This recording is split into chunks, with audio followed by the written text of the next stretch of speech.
Warning! This is a Commissar Bro Impressions review video. It is full of fake accents, noobish tinkering, and spoilerific gameplay. Viewer discretion is advised.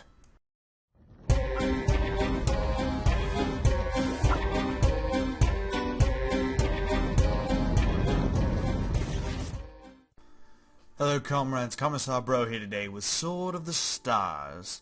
That's right, this is pretty much the best thing to ever have come out of Kerberos, and yeah, that's about it. Because Sword of the Stars 2 Enhanced Edition, my personal opinion, is not that good of a game.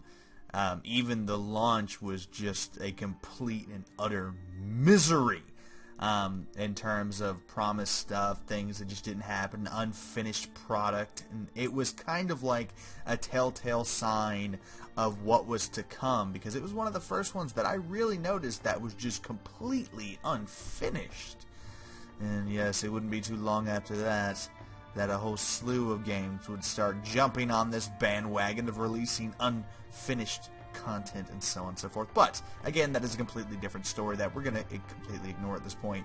So this is Sword of the Stars. For those of you who do not know, this is a 4X turn-based strategy game that also features real-time battles where you can actually customize your ships with an extensive research trees that have all sorts of technologies, and each planet has industries and resources and so on and so forth. Frankly, it's one of the best of the genre, if you ask me. And with, again, that's kind of why the second one was such a big disappointment. But anyway, we're going to take a look-see. We're actually going to make our map. As you see here, we have a sphere. That's what we're aiming for. Let's see. Do we want to increase the number of stars? We can if we want. Yeah, why not? Let's just increase it a little bit. It's not going to really matter anyway. I'm going to put resources up just a smidge. And we're going to give ourselves quite the advantage in terms of the initial treasury, just so we can speed the game up a bit. Yeah, actually, we're going to do that quite a bit. So anyway, as you can see, there's several different species to choose from. You've got the human, the Hiver, the Tarkus, the Lear, the Zool, and the Morigi. And you also have random like things that will happen in the midst of the game, such as like random encounters and stuff like that. Like basically great powers and aliens will just come out of nowhere, and they will be tough to beat for sure. So yes, well, that seems like a pretty good little selection we have there. As you can see, there's actually a pretty good amount of maps, but we're just going to stick with, actually no, let's do 2D. 2D is my favorite because it's simple. As you can see, it's a flat map, just like Empire at War or something like that. It's easier to set up choke points and so on. So let's get started. Yep, my game. Alright, and we're going to customize our dude. We're going to pick human because I like humans. There's different warp drives for each race, so you've got that going for you. But I'm going to pick these peeps here. And it was always a very interesting little art style as well. Actually, I like this one. But yeah, it's a very interesting art style that came with this game as well. Okay, we're good to go. Alright, let's start. Alright, so we are now in the game. This is our capital, but I don't even know how to pronounce that. Betelgeuse? Maybe that's what it is. Something like that. Yeah. As you can see here, Betelgeuse is a size 10 planet. It has 5,000 resources, 200 infrastructure, an imperial population of that many, and a civilian population of that many. With industrial output of 16,000 and an income of 347,000, you're probably thinking, what the fuck does any of that mean? Well, hopefully I can give a quick little explanation so you know. So industrial output, obviously, is the actual capacity with which you could build things at. So, with that in mind, let's take a look at one of our ships. This is a basic armor ship right here. Pretty much just your standard frigate, or destroyer in this case. As you can see, it says construction cost, savings cost, blah, blah, blah, blah. So, with that in mind, we can pretty much build 3 of them. Well, no, 2. You can pretty much build 2 with the industrial capacity that we have. based on ship construction, as you can see right down here, we have 8,397 going towards ship construction. So each one of these construction costs is added in for each one we're building. So let's say a tanker and a colonizer. Alright, and see, you can see that we've maxed that out. So it'll be 2 whole turns before all those ships are created. Keep in mind, in Sword of the Stars, you also have different sizes. You've got the smallest size, which is just a plain destroyer, and then a cruiser, which is a bigger size, and then a dreadnought. Obviously, we haven't researched any of those yet, so we can't actually see them yet. Construction order placed, Commander. Yes, construction order placed, indeed. Alright, so now you can actually put your budget towards trading or construction, but I'm a little bit more concerned with getting stuff built faster. So we're going to start putting that more towards construction so we can build these ships faster. So we're actually going to build the armor and the tankers before faster, basically. I know I'm kind of all over the place, so I apologize ahead of time. But anyway, so let me give a brief rundown of like how ships work, how fleets actually work in this game, and why you actually want to support ships like tankers. Now, ships have fuel. They can only go so far before they run out of fuel. So with that in mind, you want to have tankers which have additional fuel to fuel up your ships as they go on longer voyages. So having 2 tankers with our 3 ships is probably a good idea.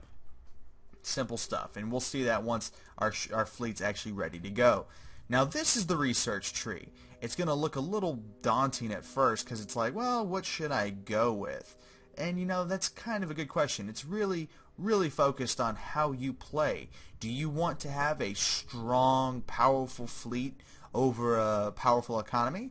Like, do you want to focus on military technologies like ballistic weapons, energy weapons, torpedo weapons, and so on?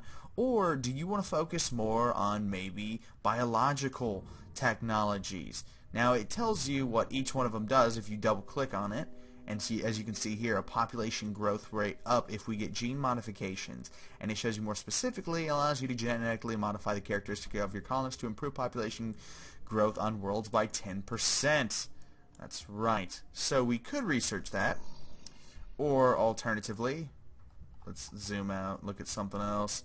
We could go for Waldo units here, which again will make ship construction costs go down, but industrial costs will go, or the industrial output will go up, sorry. And then it also comes with the additional like bridge of a ship, the hammerhead, which is pretty much the one I use for almost all of my ships. Now, don't ask me how best to customize your ship, because I'm not very good at that. I'm terrible at it, frankly. But what we're going to do is first, I think we're going to go with Waldo units, and that's what we're going to research. Yep. Research computers online. I love the accents in this game. Absolutely hilarious. Anyway, let me show you a design real quick. Even though we don't really have much to choose from, we can still try to do something. Well, let me see. Okay, good. There we go. Alright, so you'll have different command bridges, basically. As you'll see once we get the Waldo units, you can build it with a hammerhead or so on. There's a whole bunch of them to choose from. You also have different actual specializations, like what is the mission of this ship? Well, we're going to want ours to kind of be an assault shuttle, maybe. You know, it's going to send like people to board enemy ships and so on. So that's what we're going to gear it towards. As you can see here, you can actually customize what type of weapons you get. The more weapons you research, the better technology research, you can add it on. But even then, the game allows you to still use older technologies. You don't necessarily have to use new technologies, but it's pretty much suggested and obvious. So you'll make new designs and so on as you go. And like you can delete designs or keep designs and so on and so forth. If an obsolete design has no purpose of being there anymore, you can just get rid of it. You also have engines, which you're going to get a whole bunch of different engine drives as you go on, and you're going to get better warp technology, which makes your ships move faster, and so on. So with that said, that's pretty much the basic gist of how things work. So let's just go ahead and end our turn. and start skedaddling on our way. Update. Alright, so there we go. I'm going to end my turn one more time so that we get another one of our ships. Alright, so we have our colonizer now, and we have Alpha Fleet. And I'm also going to build a couple more armors and 2 more tankers to go along with it. Again, I like to make sure my ships are super decked out and can pretty much stay in space for a long time.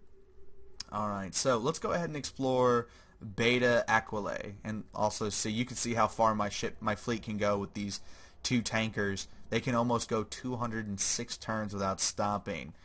Yeah, that's right. That's how big these maps are. But at the same time, a big part of this is because humans like to go on these node lanes here, which speed them up considerably. So, like, if I'm trying to go from here to here, it's going to take like 45 turns to get to that place. So there we go. Beta Aquile. Boom. Alright. So, as we can see here, this is actually a planet we can colonize because it has a cost. If it doesn't have a cost, just don't even worry about it. So, you click on Special, you click Colonize. We're going to send that 1 colonizer there to Beta Aquile. And we're going to take our secondary fleet here, the Beta Fleet, and, well, I guess we can't really get it there. I guess the range isn't very good on our ships. Well, we can try going to Sting. Let's go to Sting, and we'll leave our main fleet there for now.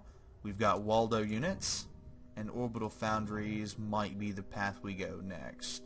Yes, because I want to get I want to go ahead and get cruisers. Cruisers and better engine technology is what I tend to focus on, because you see how large these maps are. So it's kind of like you want to explore as fast as possible, colonize as fast as possible, because the AI will not go easy on you. So, yeah, that's right.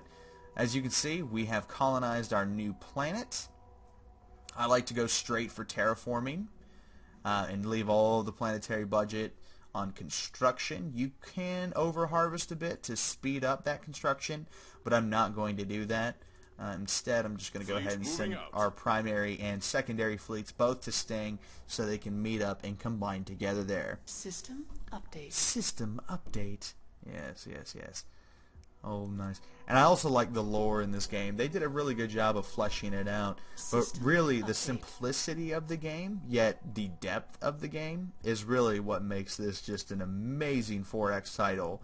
And I know it probably doesn't look like much, and I'm probably doing a bad job at really explaining it.